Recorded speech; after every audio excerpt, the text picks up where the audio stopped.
So the world as we know it has a lot of conflict in it. Let's fix it. Now we're going to start off with some insignificant wars, and when I say insignificant, I don't mean that they're actually insignificant. I just mean that no one knows anything about them. Starting off with Armenia versus Azerbaijan. Now if you don't know, Armenia is in red and Azerbaijan is in blue. And these two countries have hated each other forever. Ever since they got independence from the Russian Empire, they fought. And then they got independence from the Soviet Union, they fought. And basically, the entire fight is that there's some land over here, Armenia wants it, and obviously Azerbaijan wants access to this land back here, which they can't get. That's the entire fight. Who's gonna win? It's going to be Azerbaijan. It's because Azerbaijan is arguably the stronger nation. Azerbaijan not only has more oil, which comes in from their capital, but they're also a richer nation. They're rich in allies, having Turkey as a major ally of theirs, whereas Armenia just lost an ally, Russia. And so, being surrounded like this, I highly doubt they're gonna win. So in a potential peace deal, I would totally see Armenia losing a bunch of land.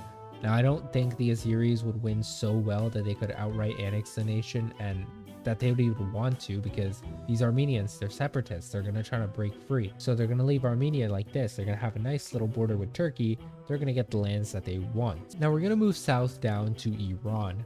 Iran is a big place, as you can see. Big place over here. Something geopolitically is going to happen. Now, before anyone even tries to say it, no, there will not be an Iranian civil war. I highly doubt it, because Iran as a nation is so closed off that the people who are trying to rebel, they can't. So nothing's going to happen. Now, Yemen is by far one of the saddest examples I've seen of the modern era. And we're going to talk as I try to draw the borders that I roughly remember seeing from Wikipedia. Basically, during the Arab Spring, Yemen just decided to kind of explode, and unlike Syria, they're not getting any better. I'm not saying that Syria is even getting any better, but Syria saw some form of improvement. This place has seen no improvement. Yemen as a nation is collapsing completely. And these are the geopolitical borders. I don't even know what this is. This is like the main government, I believe, in blue. The red is like the rebel government. And this is some other Islamic government that they're trying to form. And if you ask me, Saudi Arabia is going to take over this whole place. It's the only thing that actually makes sense. Why do I say that? It's because Saudi Arabia is a stronger nation. They're going to be able to take care of Yemen. Yeah, they hate Yemenis, but still, I do believe ever since Saudi Arabia is trying to go away from the United States, it makes sense that they'll want to invade Yemen. After all, they want more land.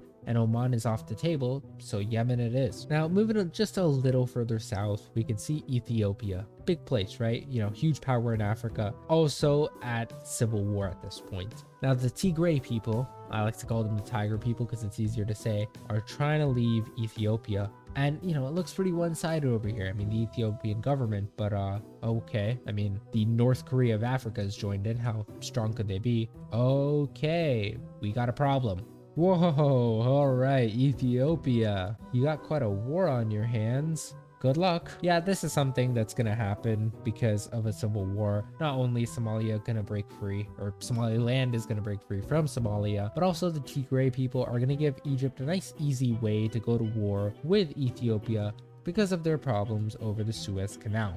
This is going to be pretty easy for Egypt and Ethiopia to go to war, and Eritrea is just kind of, in this. I mean, it's all the Tigray people's fault, and Somalia is just broken as a nation. But these two major superpowers are going to go to war at this rate, and there's no real solution for it because there isn't. I can't say that Ethiopia is going to sweep this place because Egyptian military, and I can't say that Egypt is going to sweep this place because mountains exist all over Ethiopia, and that's the problem. Nothing will ever come up of this. Now we're going to take a hot trip to Asia over here, and when I say hot, I really do mean hot. It is way too hot in this part of the world currently. I just circled India and Pakistan. It is way too hot over here, especially down here. Regardless, a hot part of the world, this place right here. Now we're gonna have two separate talks, one between India and China, and whatever the hell Pakistan's doing with themselves. Starting off with Pakistan, we have to talk about the internal problems in Pakistan. Now the first thing is Baluchistan, which is actively trying to break free from Pakistan because, well, they don't like the Pakistani government. The second one is the Pashtun region, which roughly consists of ethnic Afghanis, which of course the Taliban government wants back. And, just for safekeepings, we'll give this to the Baluch people because I mean, the more the merrier, the land, right? I mean, yeah, there's like 2, 4, maybe 6 million people living here, but they still want more land, don't they? But then there's also a problem. A nation called Sindh wants to break free. They speak Sindhi over there, and there's also a lot of Punjabis living over here, so they also want to break free. Actually, their borders would look more better like this roughly, because the state of Punjab goes somewhere around here. I'm not too great with my Indian geography. And then of course India would want all this land back because, well, it's a crumbling Pakistani government. Let's just take from it. So I mean, if Pakistan can successfully run a nation with about these territories remaining, then you go for it, Pakistan. Good luck. Otherwise, you're about to get divided up, and that's just a fact. And I say this because Pakistan as a nation has been focusing way too much on their military. They haven't been focusing on their people. So millions are starving, but hey, they got nukes at least. And it's a problem. It's totally a huge problem in Pakistan that of course the government doesn't want to deal with because they're run by the military, and of course the military wants the government not to deal with it. A lot of Pakistani people actually agree that their nation is collapsing. India has done better. They've beaten them. But a lot of them still refuse to believe it. Now let's have a quick chat between these two. Now these two hate each other. I mean, they still got problems over this land over here, which India claims, and this land over here, which China claims as the state of Tibet. You know, Tibet actually exists, by the way. Regardless, there is no solution to this because Himalayas exist. No one's going through this land except like right over like here, I believe. But there's kind of a country in the middle. Oh yeah, speaking of this country, it's not gonna exist. It's just gonna die. I don't know how it's gonna die.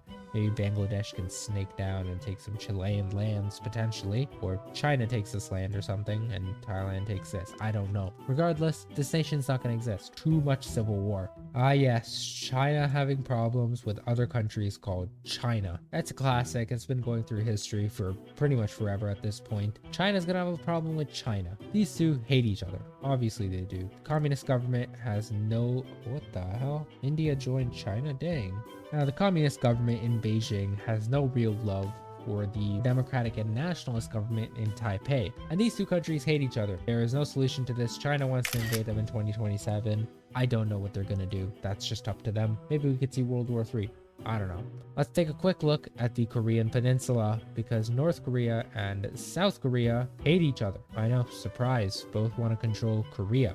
If national leaders can't solve this, I can't solve this. The only real way is if North Korea just dies, they like nuke themselves. That's like the only thing I can imagine. Other than that, North Korea is surviving. Now, let's take a quick walk to Serbia and Kosovo. Now, Serbia and Kosovo, they hate each other because Kosovo used to be part of Serbia. And now Kosovo is like, hey, I'm Albanian. And Albania, obviously, they love Kosovo. They're like, hey, we're best friends. And obviously, Albania's friends with NATO. So Kosovo's best friends with NATO, but Serbia isn't too cool with that, obviously. They don't want to deal with it. And so in the future, I don't know if Serbia is really going to exist. I think they're just going to be wiped off the face of the earth because they're surrounded by NATO. So any move is fatal. Yeah, sure, they got a Russian ally over here, but Russia isn't getting over there just to help Serbia, which, like, why would they even want to help you? So there's no real way that Russia could save them, and Serbia's getting wiped off the face of the earth. Now let's take a quick walk over to... Alright, and the final one, the elephant in the room, the current one that's going on at the moment. Russia and Ukraine are, they're trying a little something, you know? They're having not fun, to say the least. A lot of people think that Ukraine is eventually going to beat back Russia. They're going to take Crimea back, and then they're going to take all of Russia. Or other people believe that Russia's going to take all of Ukraine. None of those two are happening. I'm here to tell you the truth. Russia's going to take this land. They're going to take the Donbass region, the one they started this for. They're going to take this. It's theirs. Keep it. And the other deal that they're going to make with Ukraine is you cannot into NATO for 10/20 years. And we also can't declare war on you or invade you or whatever. That's going to be the entire thing. For all the hardliners of Ukraine or Russia thinking that one's going to take over the other, no. It's going to be a stalemate because there's no real way one can kill the other. It's not possible. So that was me fixing the world. As you can see, the world is a better place because I fixed it. I've just touched it, given it a little touch, and now it's a better place. And I think we should just resolve conflicts like this, you know? Instead of actually declaring war on each other and wasting time and invading each other, I think we should just accept the fact that, like, for example, Pakistan over here, they should just quit already. Why try when you're going to end up something like this? All in all, I fixed the world. I hope the world can do it themselves. And stay safe, because you might get drafted into one of these wars.